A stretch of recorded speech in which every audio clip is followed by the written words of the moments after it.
सहारनपुर से यात्रा की शुरुआत हुई और यहां पर सोशल मीडिया पर छाए रहने वाले नेता कांग्रेस की पूनम पंडित भी यहां पर पहुंची थी और सहारनपुर गंगो विधानसभा से यूपी जोड़ो यात्रा की ये शुरुआत हुई है। और इस दौरान यहां जो तमाम नेता है वो यहां पहुंचे लोकसभा 2024 को लेकर।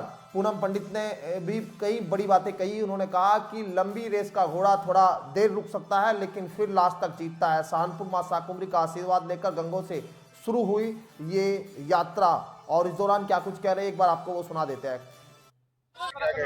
बस यही कहूंगी, देश को जोड़ने के लिए निकले हैं, लोकतंत्र को बचाने के लिए निकले हैं। भारत जो इतना खूबसूरत गुलदस्ता है उसको संजोने के लिए निकले और इसको संजोकर ही दम लेंगे। इस हिंदुस्तान के एक एक कोने में एक एक बूथ पर मोहब्बत की दुकान खोलने निकले और वो खोलकर ही लेंगे। 2024 के चुनाव को लेकर किस तरीके से जो है कांग्रेस तैयारी में और तमाम कांग्रेस के कार्यकर्ता एक एक जो है अपनी तैयारी कर रहा है, जिस तरीके से जो 2004 में की थी और इसी तरीके से हम लोग तैयारी कर रहे हैं। जैसे बहुत सारी चीजें देखने को मिलती हैं कि चुनाव हार गई, ये वो न जाने कैसी कैसी लोग बातें बनाते हैं। तो मैं जानकारी के लिए बता दूं, 2003 में भी हम यही राज्य हारे थे और फिर 2004 में हमने केंद्र में कांग्रेस की सरकार को बनाई थी और वही फिर से इतिहास दोहराया जाएगा। ये बताइए कैसे अभी उत्तर प्रदेश जोड़ो चल रहा है, क्या इसके चुनाव में फर्क पड़ेगा? जी बिल्कुल, इस देश में जब भी कुछ जुड़ने की बात आती है तो इन 24 के चुनाव में नहीं पूरे देश पर प्रभाव डलता है। देश के इतिहास पर, देश के सिस्टम पर बहुत प्रभाव डलता है। इस चीज का इतिहास गवाह भी, इतिहास देखेंगे उठा के। यात्रा का कहीं 3 राज्यों में बिल्कुल भी नहीं, ऐसा कैसे कह सकते हैं आप। देखिए, अभी हमने कर्नाटक में भी सरकार बनाई, हमने केरल में हिमाचल में सरकार बनाई है, हमने तेलंगाना में सरकार बनाई है। तो ऐसा बिल्कुल नहीं है कि प्रभाव नहीं है। ठीक है, अगर समय समय पर थोड़ी चीजें डगमगा जाती है, लंबी रेस के जो घोड़े होते हैं वो बहुत लंबा दौड़ते हैं, तो थोड़ा तो विराम अगर लगता है तो आप उसको लास्ट हार या जीत मत मानिए। ये लोकतंत्र देश है, इसमें चुनाव होता रहेगा और आने वाले समय में भी चुनाव होगा, चाहे कितने भी मंसूबे ये फैला ले भाजपा वाले। ऐसा नहीं है कि देश से लोकतंत्र खत्म हो जाएगा। किसी के घर में संविधान हो या ना हो महोदय, लेकिन भारत में संविधान है। तो भाजपा दावा कर रही है कि इस बार सीटें जो है उत्तर प्रदेश में सारी की सारी।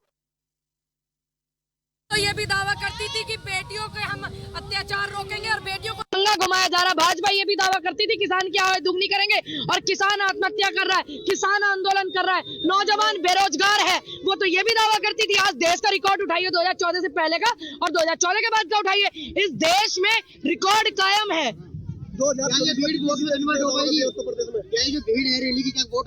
बिल्कुल होगी, अभी हुई नहीं। कितने राज्यों में सरकार बनी है कांग्रेस की? जौनपुर के जो है विधायक जितनी सीटों पर जो है कांग्रेस चुनाव लड़ेगी।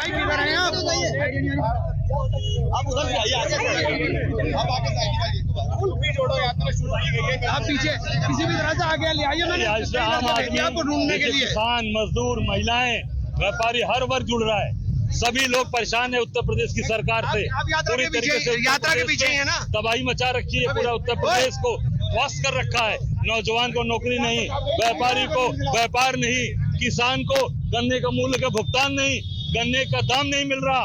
जो हर वर्ष 20 रुपए गन्ने के मूल्य बढ़ाए जाते थे क्विंटल प्रति, वो सब कुछ नहीं बढ़ रहा है। हमारा आम आदमी परेशान है। महिलाओं को पूरी तरीके से इन्होंने दरकिनार कर रखा है। जिन्होंने महिलाओं का अपमान किया, इनके 2 विधायक आज सजा हुई है, उनसे कहते मेरा मतलब नहीं। आपने टिकट क्यों दिया जब उनके ऊपर पास्को एक्ट था, बलात्कार था? आप उनको टिकट नहीं देना चाहिए था। आपने महिमा मंडित किया, उन बलात्कारियों को विधायक बनाया। ये भारतीय जनता पार्टी का काम है।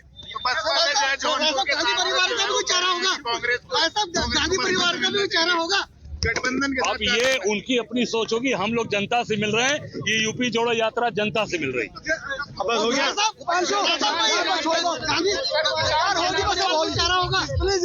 निश्चित तौर से इस यात्रा में कोई गांधी परिवार का चेहरा होगा?